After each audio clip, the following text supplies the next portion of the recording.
ನಮಸ್ಕಾರ. Equity ಸೆಗ್ಮೆಂಟಲ್ಲಿ short term investment ಹೇಗೆ ಮಾಡೋದು ಅನ್ನೋ ಒಂದು ಪ್ರಶ್ನೆಗೆ ಇವತ್ತು ಈ ವಿಡಿಯೋದಲ್ಲಿ HDFC ಬ್ಯಾಂಕ್ ಅನ್ನೋ ಒಂದು ಸ್ಟಾಕ್, ಅದರಲ್ಲಿ ಬಂದಿರೋಂಥ ರೀಸೆಂಟಾಗಿ ಆಗಿರೋಂಥ ಒಂದು ಇನ್ವೆಸ್ಟ್ಮೆಂಟ್ ಆಪರ್ಚುನಿಟಿ, ಅದ್ರ ಬಗ್ಗೆ ನಾನು ಡಿಸ್ಕಸ್ ಮಾಡ್ತೀನಿ. ಜೊತೆಯಲ್ಲಿ ಈಕ್ವಿಟಿಯಲ್ಲಿ ಶಾರ್ಟ್ ಟರ್ಮ್ ಇನ್ವೆಸ್ಟ್ಮೆಂಟ್ ಮಾಡೋದಕ್ಕೆ ಈವನ್ ಸ್ಮಾಲ್ ಕ್ಯಾಪಿಟಲ್ ಇಟ್ಕೊಂಡು ಮಾಡ್ಬೋದಾ ಅಂತ ಪ್ರಶ್ನೆ ಕೇಳಿದ್ದಾರೆ. ಅದನ್ನು ಈ ಟಾಪಿಕಲ್ಲಿ ನಾನು ಕ್ಲಾರಿಫೈ ಮಾಡ್ತೀನಿ. ಸೊ ಈ HDFC ಬ್ಯಾಂಕಲ್ಲಿ ರೀಸೆಂಟಾಗಿ ಆಗಿರೋಂಥ ಪ್ರೈಸ್ ಮೂಮೆಂಟ್, ಅದರಲ್ಲೂ ನಮ್ಮ ಡೈನಮಿಕ್ ಸಿಸ್ಟಮ್ ಯಾವ ಥರ ಈ ಆಪರ್ಚುನಿಟೀಸ್ನ ಐಡೆಂಟಿಫೈ ಮಾಡುತ್ತೆ, ಆ ಆಪರ್ಚುನಿಟೀಸ್ ಜೊತೆಯಲ್ಲಿ ಏನೆಲ್ಲ ಇನ್ಫಾರ್ಮೇಷನ್ ಕೊಡುತ್ತೆ ನಮ್ಮ ಬೆನಿಫಿಟ್ಗೆ, ಓಕೆ ಅನ್ನೋದು ಈ ಒಂದು ಎಕ್ಸಾಂಪಲಲ್ಲಿ ನಿಮಗೆ ಕಂಪ್ಲೀಟ್ ಕ್ಲಾರಿಟಿ ಸಿಗುತ್ತೆ.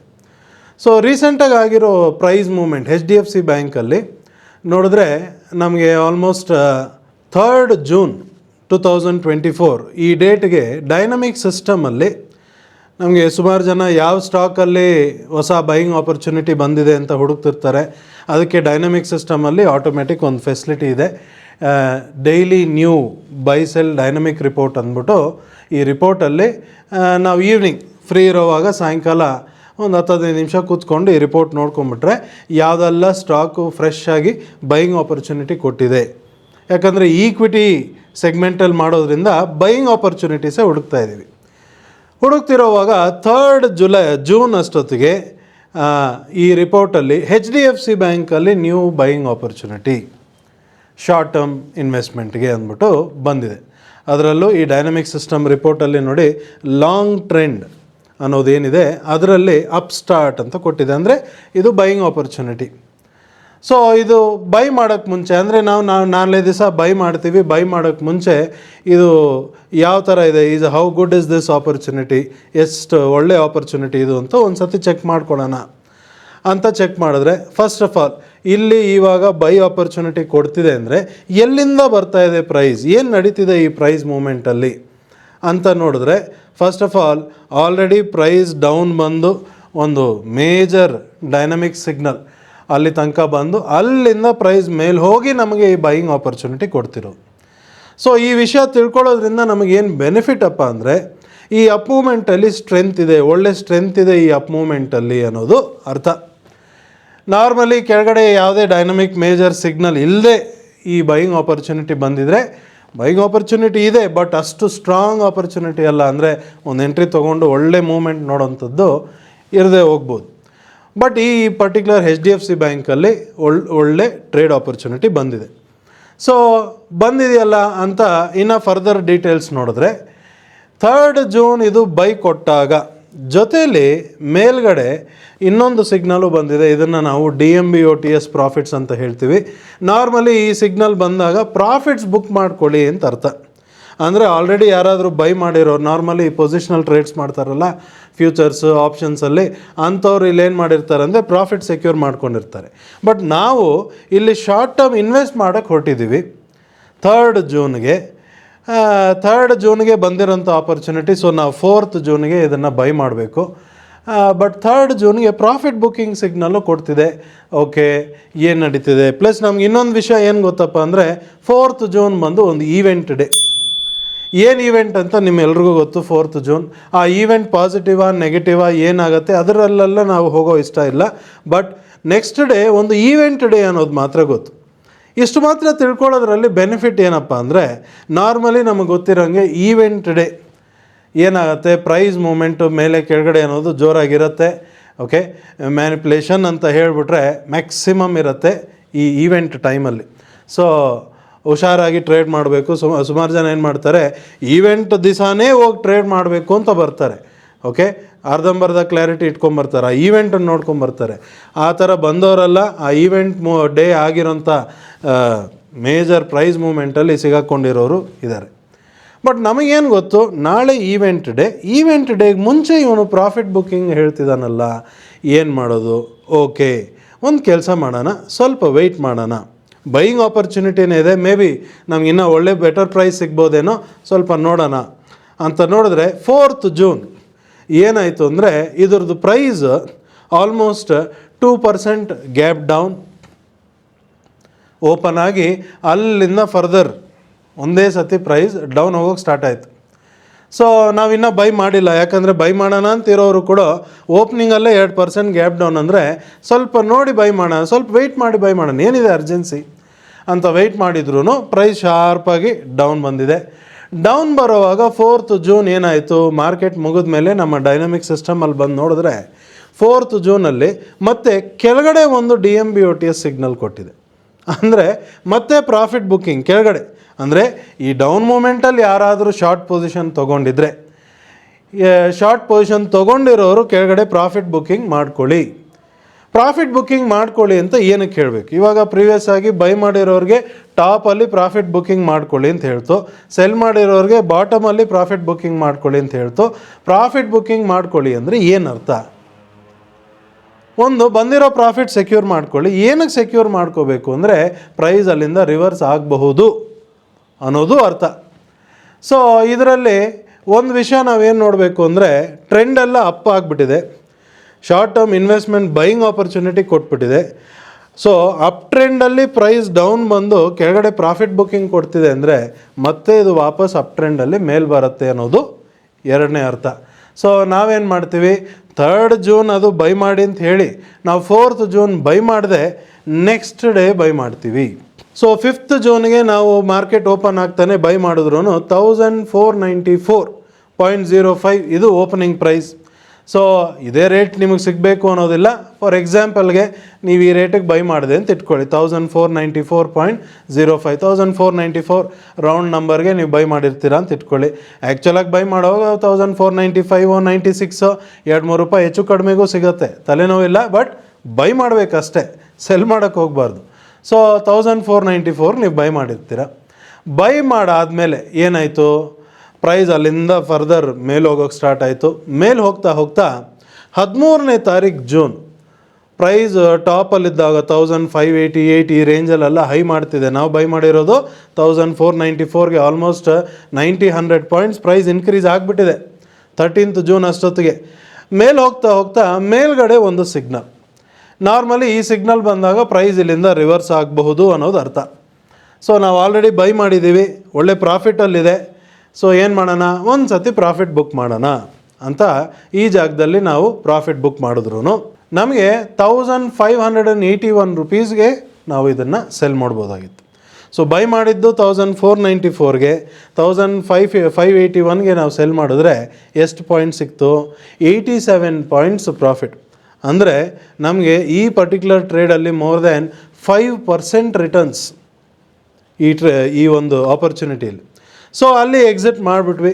ಎಕ್ಸಿಟ್ ಮಾಡಾದ್ಮೇಲೆ ಏನಾಯಿತು, ಪ್ರೈಸ್ ರಿವರ್ಸ್ ಆಗಿಲ್ಲ, ಮತ್ತೆ ಮೇಲೆ ಹೋಗೋಕ್ಕೆ ಸ್ಟಾರ್ಟ್ ಆಯಿತು. ಮೇಲೆ ಹೋಗಿ 14ನೇ ತಾರೀಕು ಮತ್ತೆ ಇದು ಬೈ ಆಪರ್ಚುನಿಟಿ ಕೊಟ್ಟಿದೆ. ಅಂದರೆ ಎಂಟರ್ ಮಾಡ್ಕೊಳ್ಳಿ, ಯಾರು ಮೊದಲು ಬೈ ಮಾಡಿ ಎಕ್ಸಿಟ್ ಮಾಡಿಕೊಂಡ್ರು ಮತ್ತೆ ಬೈ ಮಾಡ್ಕೊಳ್ಳಿ ಅನ್ನೋದು ಈ ಆಪರ್ಚುನಿಟಿ. ಸೊ 14th ಜೂನ್ ಇದು ಬೈ ಆಪರ್ಚುನಿಟಿ ಕೊಟ್ಟಿರೋದು. ನಾವು ನೆಕ್ಸ್ಟ್ ಟ್ರೇಡಿಂಗ್ ಡೇ ಬೈ ಮಾಡಿರ್ತೀವಿ, ಅಂದರೆ 18th ಜೂನ್ಗೆ ನಾವು ಬೈ ಮಾಡಿರ್ತೀವಿ.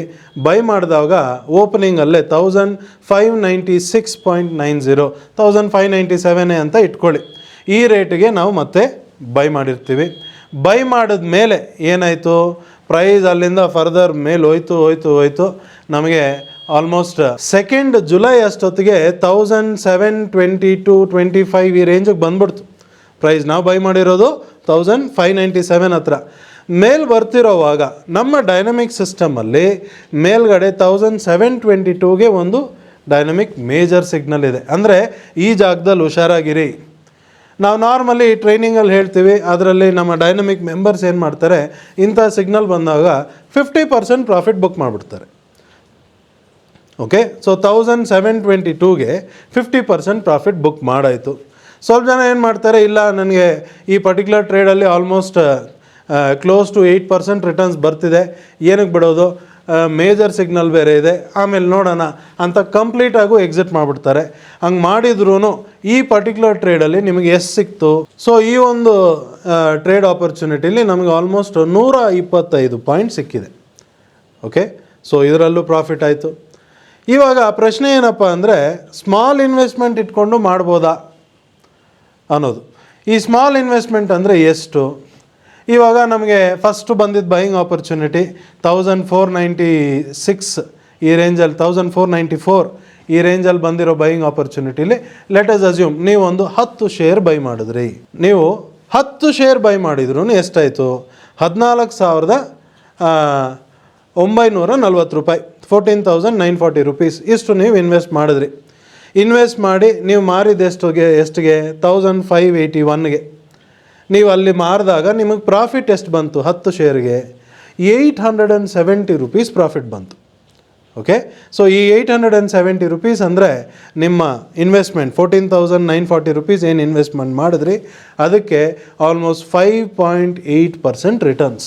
ಇವಾಗ ನೀವು ಯೋಚನೆ ಮಾಡ್ತಿರ್ಬೋದು, ಏನಪ್ಪ ಬರೀ 870 ರುಪೀಸ್ ಪ್ರಾಫಿಟ್ ಇಟ್ಕೊಂಡು ಏನು ಮಾಡೋದಿದೆ? ಅದು ಏನು, ನಾವು ಎಂಟ್ರಿ ತೊಗೊಂಡಿರೋದು ಆಲ್ಮೋಸ್ಟ್ 5th ಜೂನ್ಗೆ, ಎಕ್ಸಿಟ್ ಮಾಡ್ತಾ ಇರೋದು 13ನೇ ತಾರೀಕು ಜೂನ್ಗೆ. ಒಂದು 1 ವೀಕ್ 10 ಡೇಸ್ ಅಷ್ಟು ಡ್ಯೂರೇಷನ್ಗೆ ಬರೀ 5.8%, ಬರೀ 870 ರುಪೀಸ್ ಪ್ರಾಫಿಟಾ ಅಂತ ಸುಮಾರು ಜನ ಯೋಚನೆ ಮಾಡ್ತಾರೆ. ಬಟ್ ಅಲ್ಲಿ ಸ್ವಲ್ಪ ತಲೆ ಉಪಯೋಗಿಸಿ, ಸ್ವಲ್ಪ ಪ್ರೆಸೆಂಟಲ್ಲೇ ಇರಿ. ಒಂದು ಮರಿಬೇಡಿ, ನಿಮ್ಮ ಹತ್ರ ಇದ್ದಿದ್ದು ಕ್ಯಾಪಿಟಲ್ ಬಂದು 14,940 ರುಪೀಸ್ ಅಲ್ವಾ? 14 ಲಕ್ಷ ಅಲ್ಲ, ನಿಮ್ಮ ಹತ್ರ ಇದ್ದಿದ್ದು 14,940 ರುಪೀಸ್. ಆ ಒಂದು ಇನ್ವೆಸ್ಟ್ಮೆಂಟ್ಗೆ 870 ರುಪೀಸ್ ಅಂದರೆ 5.8% ರಿಟರ್ನ್. ಎಲ್ಲಿ ಸಿಗತ್ತೆ ನಿಮಗೆ ಈ ಥರ ರಿಟರ್ನ್ಸ್? ಬ್ಯೂಟಿಫುಲ್ ರಿಟರ್ನ್ ಅದು, ಹೌದಲ್ವಾ? ಅಲ್ಲಿ ಎಕ್ಸಿಟ್ ಮಾಡಿದ್ರಿ, ಅಲ್ಲಿ ಎಕ್ಸಿಟ್ ಮಾಡೋದಲ್ಲದೆ ಮತ್ತೆ 18ನೇ ತಾರೀಕು ಬೈ ಮಾಡಿದ್ರಿ. ಅಲ್ಲಿ ಬೈ ಮಾಡಿದಾಗ 1,596.9 ಅಂದರೆ ಎಷ್ಟಾಯಿತು? 15,900, 16,000 ರೂಪಾಯಿ ಇಟ್ಕೊಳ್ಳಿ ಇನ್ವೆಸ್ಟ್ಮೆಂಟ್. 16,000 ರೂಪಾಯಿ ಇನ್ವೆಸ್ಟ್ ಮಾಡಿದ್ರಿ, ಬೈ ಮಾಡಿದ್ಮೇಲೆ 1,722, ಅಲ್ಲಿಗೆ 50% ಪ್ರಾಫಿಟ್ ಬುಕ್ಕಿಂಗ್ ಅಂತ ಹೇಳಿದೆ ನಮ್ಮ ಡೈನಮಿಕ್ ಮೆಂಬರ್ಸ್. ನೀವೇನಾದರೂ ಕಂಪ್ಲೀಟ್ 100% ಪ್ರಾಫಿಟ್ ಬುಕ್ ಮಾಡಿದ್ರೂ ಇಲ್ಲಿ ನಿಮಗೆ ಎಷ್ಟು ಬಂತು? 1,251 ರುಪೀಸ್ ಪ್ರಾಫಿಟ್ 10 ಶೇರ್ಗೆ, ಅಂದರೆ almost 7.8% returns.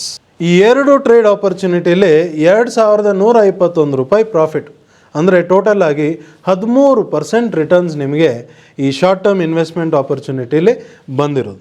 Short term investment opportunity ಅಂತಲೇ ಬರೀ 3-4 ದಿವಸ, ಒಂದು 10-15 ದಿವಸ ಇಷ್ಟರಲ್ಲೇ ನಮಗೆ ಎಕ್ಸಿಟ್ ಸಿಕ್ಬಿಡತ್ತೆ. ಎವ್ರಿ ಟೈಮ್ ಆ ಥರ ಸಿಗಬೇಕು ಅನ್ನೋ ಅವಶ್ಯಕತೆ ಇಲ್ಲ. ಸುಮಾರು ಸತಿ ನೀವು ಎಂಟ್ರಿ ತೊಗೊಂಡು 2 ತಿಂಗಳು, 3 ತಿಂಗಳು, 6 ತಿಂಗಳು ಹೋಲ್ಡ್ ಮಾಡಿ, 1 ವರ್ಷಕ್ಕಿಂತ ಮುಂಚೆ ನೀವು ಎನಿ ಟೈಮ್ ಬೈ ಮಾಡಿ 1 ಇಯರ್ ಒಳಗಡೆ ನೀವು ಎಕ್ಸಿಟ್ ಮಾಡ್ತಿದ್ದೀರಾ ಅಂದರೆ ಅದನ್ನು ಲೀಗಲ್ ಟರ್ಮ್ಸಲ್ಲಿ ಶಾರ್ಟ್ ಟರ್ಮ್ ಇನ್ವೆಸ್ಟ್ಮೆಂಟ್ ಅಂತಲೇ ಕನ್ಸಿಡರ್ ಮಾಡ್ತಾರೆ. ಓಕೆ, ಸೊ 13% ರಿಟರ್ನ್ಸ್ ಈ ಒಂದು ಆಪರ್ಚುನಿಟಿಲಿ ಬಂದಿರೋದು, ಅಮೇಝಿಂಗ್ ರಿಟರ್ನ್ಸ್.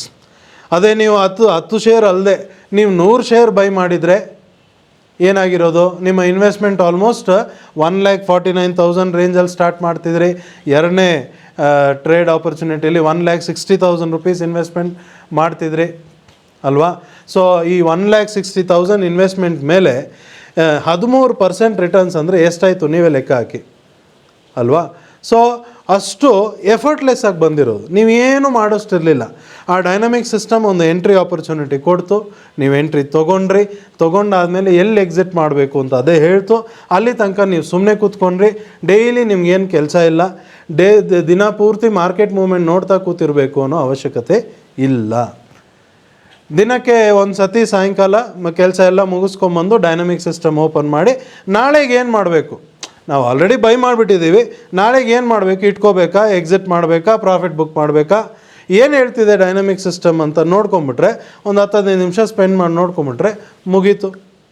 ಇದರಲ್ಲಿ ಸ್ಮಾಲ್ ಇನ್ವೆಸ್ಟ್ಮೆಂಟ್, ಬಿಗ್ ಇನ್ವೆಸ್ಟ್ಮೆಂಟ್ ಅನ್ನೋದಿಲ್ಲ. ನಿಮ್ಮ ಒಂದು ಫೈನಾನ್ಷಿಯಲ್ ಬ್ಯಾಕ್ಗ್ರೌಂಡ್ಗೆ ಯಾವ ಇನ್ವೆಸ್ಟ್ಮೆಂಟ್ ರೈಟ್ ಇನ್ವೆಸ್ಟ್ಮೆಂಟ್, ನಿಮ್ಮ ಪ್ರಕಾರ ನಿಮಗೆ ಯಾವ ರೈಟ್ ಇನ್ವೆಸ್ಟ್ಮೆಂಟ್, ಆ ಇನ್ವೆಸ್ಟ್ಮೆಂಟಲ್ಲಿ ನೀವು ಮಾಡ್ಕೊಂಡು ಹೋದ್ರೂ ನಿಮಗೆ ಪ್ರಾಫಿಟ್ ಬಂದಿದೆ. ಓಕೆ, 15,000 ರೂಪಾಯಿ 16,000 ರೂಪಾಯಿ ಇನ್ವೆಸ್ಟ್ಮೆಂಟ್ಗೆ ಆಲ್ಮೋಸ್ಟ್ 13% ರಿಟರ್ನ್ಸ್ ಬರ್ತಿದೆ ಅಂದರೆ ಹೀಗೆ ಬೆಳೆಯೋದು ಇನ್ವೆಸ್ಟ್ಮೆಂಟ್. ನಿಮ್ಮ ಅಕೌಂಟ್ ಬ್ಯಾಲೆನ್ಸ್ ಬಂದ್ಬಿಟ್ಟು ನಿಧಾನಕ್ಕೆ ಹೀಗೆ ಬೆಳೆಯೋದು.